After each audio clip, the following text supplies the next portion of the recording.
I feel you on that because obviously you're saying he's not as focused. Now, Devin Haney does want to fight 2020, and he said on more than one occasion. I mean, you could check the last sparring we had. They had to stop the sparring. What happens in sparring stays in sparring, but he let it out the bag. So Devin Haney is already wanting to smoke, and after seeing him perform against Gamboa and the way he did, he felt like he ready for Tank Davis now. Who you have winning and why, if they do fight, and when can you even see that fight happen or taking place down the line? All right, so I'm gonna get to that. I want to preface it with something. So David Taylor says that tournaments are for fighters who don't want to fight. I disagree with that. What do you mean don't want to fight? That's what he's like. So they don't want to fight, but if you're in a tournament and you get a matchup with somebody, you got to fight them. I think that tournaments, what they do is they help get rid of all of the bureaucracy that's around boxing and stuff like that. So once you in a tournament, that means that your promotion and that your manager, all of them have to agree to certain things. And then whoever goes and wins and that next matchup is there, like they have to fight. So now like they don't have to do that. And then they can claim stuff like, oh, he's across the street, he's at this. I think that tournaments, it actually kind of, it alleviates all the bureaucracy around it. And then it just, so to me, like fighters who get into tournaments, like they know, I don't know who I'm fighting next. Like even if I win, I don't know who I'm fighting next because it's like a Golden Gloves tournament. Like this person's going to fight him, and then if they move on, I have to fight that person, regardless of their promotion or something like that. And I think that's good. I like that aspect. That's obvious because, that's why Andre Ward gets a lot of respect. That's why Taylor just earned a lot of respect, and he burst on the scene when nobody knew him. I mean, Andre Ward and Taylor, nobody knew these guys, or at least they weren't favored to win the tournament. And look at them today.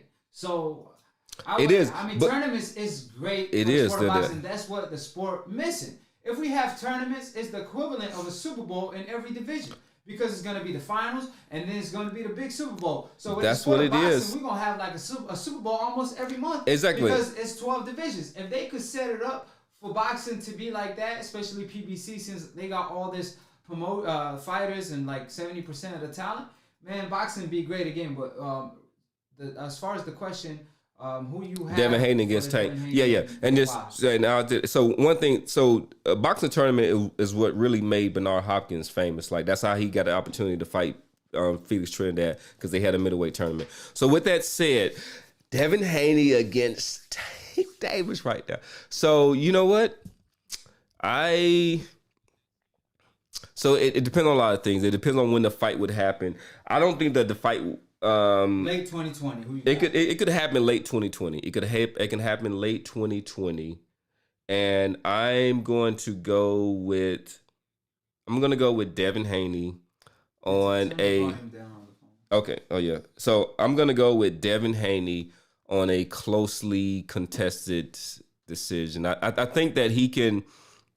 I think that his boxing skills and stuff will put him through. The only thing is that I would like to see him in with a little bit better competition. So man, this one is hard. So I think that because of his physical gifts, that Devin Haney, if he fights the perfect fight against Tank Davis, that he should be able to outbox him. I just don't know if his preparation this far has prepared him for somebody like Tank Davis. Who will outbox who? I think that Devin Haney can outbox Tank Davis because he's longer, just because of his physical advantages that he has. So you picking Devin Haney? I thought you were going for Gervonta. The way you talking. No. The thing, I'm hedging my bets, but. You know what? I will. I'll say like a hard fought decision. And just because of some of the things that I see in Tank that I don't like. You don't trust Gervonta's exactly.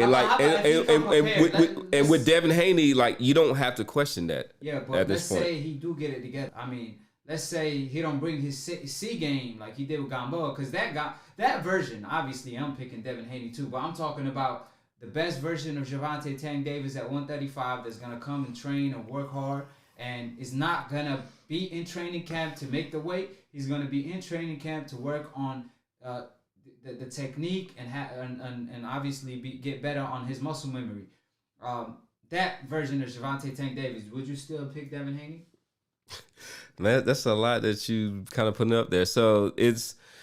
I mean, it's just, I'm gonna go. You know what? I'm gonna go with Devin Haney or whatnot. So like, a lot of people have claimed that I've been kind of hating on him or like doing this. There's a lot. I still think that he's a green right now, but I think that you give him, if he gets 2 more fights, I would be a lot more confident. 1 more, then you can do that. But I would say that I'm gonna hedge my bets with Devin Haney. How about you though? So you've been throwing at me. Who you got? Well, you done throw me off. I mean, because I didn't expect that. But as far as Gervonta Tank Davis versus Devin Haney, that fight, man, I don't know, man. To be honest with you, I really don't know. Because Gervonta has the power, Devin Haney has the skill, but Gervonta also has skills. However, Gervonta likes to box, and he is a short fighter. Meanwhile, Devin Haney likes to box, and he's a long, rangy fighter, so he could easily control the pace and the landscape of the fight and could edge it. But in a tough fight, I say split decision to whoever. You know what I'm saying? But it's going to be a tough fight. However, if it's the version of Gamboa, the guy that fought Gamboa, that had Gamboa hurt on a limp with his Achilles, and it couldn't knock him out, because he didn't want to punch himself out, because he said, every time I hit Gamboa, he won't go down even though he hurt. But that means you are hitting him. If you follow up, you could take him out. But he don't have the energy to even follow up, because he got to fight at a certain pace that he knows he could go 12 rounds without gassing himself out. He got to catch his breath. That version, obviously, Devin Haney. Well, I got Devin Haney all day. But Gervonta at his best, I mean, we saw glimpses of it from round 1 and 2 and 3 almost when he fought Gamboa, right? Man, he was looking so sharp. It's like natural muscle memory right there. He goes to the body, goes to the head. It's so I mean, man, this man's so sharp. It's hard to find fighters that throw punches as sharp as Mayweather. And that's Gervonta Tank Davis. When he throw punches, like Floyd be so sharp, and his punches be so snappy, just like Gervonta is today. However, Floyd had the dedication.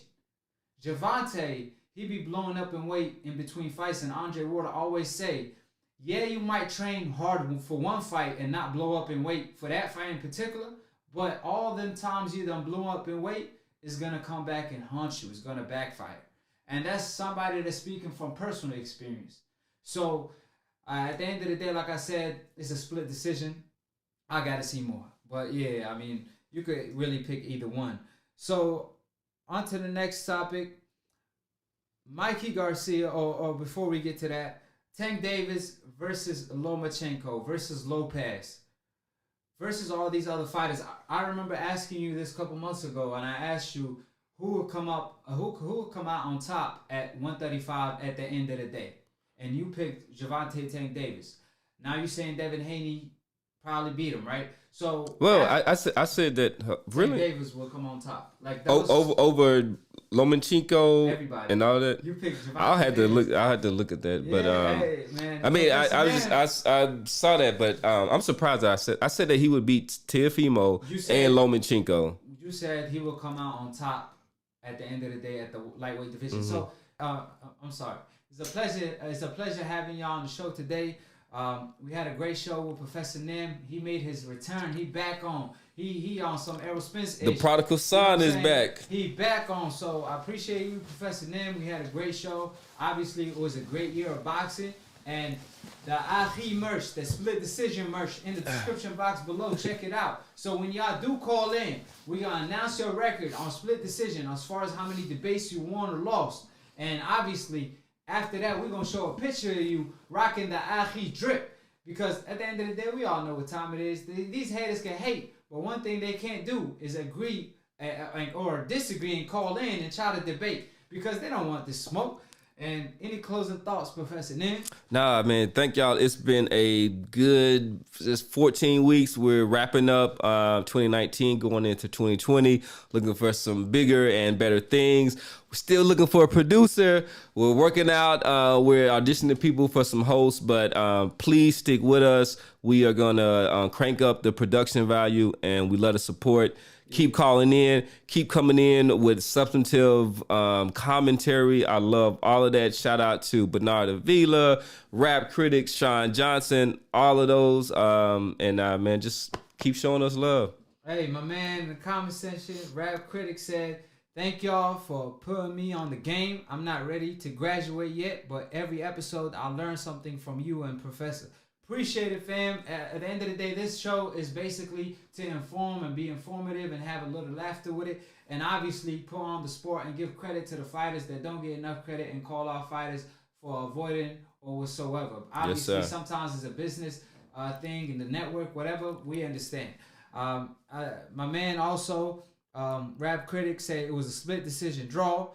Jules of Life, that's my man. He said, I never seen you lose, AkHi. He's saying I'm out here looking like Floyd. Hey, my man out here. Hey, appreciate it. Jewel of Boxing. Con said, Professor is the man. Get off me, son. Rap Critic. Hey, nah, you get off me. Yeah, don't be talking about Rap Critic. That's my man. Sean Johnson. Good show, guys. Hey, my man Rap Critic said, Professor Nims, teach these cats how to dress. The swag. Hey, I'm telling you, they already know. Hey, my man dripping over here. So, John said Spence versus Porter, the fight of the year. The fight of the year. Mm-hmm. So, very, very good show, guys, from Bernard. Appreciate it, everybody. Tune in, Split Decision. Next show, we're going to have better quality. We just working as we go. Because at the end of the day, we ain't missing no show. Regardless of whether it is every Sunday, tune in. Y'all could count on us being here, regardless of what's happening. I had a wedding to go to, but at the end of the day, guess what? I still showed up right after the wedding. You know, even though I was looking for the second and third and fourth wife. You know how it goes. But at the end of the day, I come back to Split Decision. She can watch me on Split Decision. How about that? So, appreciate everybody. Appreciate you, Professor Nim. Don't ever leave me lonely again. I was over here singing Mr. Lonely by AkHi. I like Mr. Lonely. I got nobody on Split Decision. Like, I'm over here hustling on my own. Man, you had me multitasking. You had me all over the place. But it's all right. My man back. He back on the map. He back on, like Lil Baby said. And obviously, A-Rap Baby in the house. I got my man A-Rap Baby coming. The merch coming. Split Decision coming. All of that. So cop the merch, call in, tune in, click on the like button, click on the notification bell to get notified every time we post to go live. And obviously, if you want to graduate from the AkHi University, then take y'all notes. Y'all gonna learn something every day and become hardcore boxing fans. So I appreciate every single one of y'all. I appreciate all the support. I appreciate everybody from the super chat to the comment section to the likes to the views to the people that ask, that call in or ask or whatever. Even the haters, man. Because the haters, they your biggest fans, exactly. Right? And you gotta leave them if you want to get dumb about it. What? Oh, you already know. Subscribe below if you're trying to get smart about a minute. If you're trying to get dumb about a second, don't. And listen to these old media or casual fans. And appreciate it, Professor. All right, man. We out, man. Hey, Happy New Year to all everybody out there. Peace. Peace. You already know, at the end of the day, huh? You already know how we come. Yeah. I don't even know how to end this.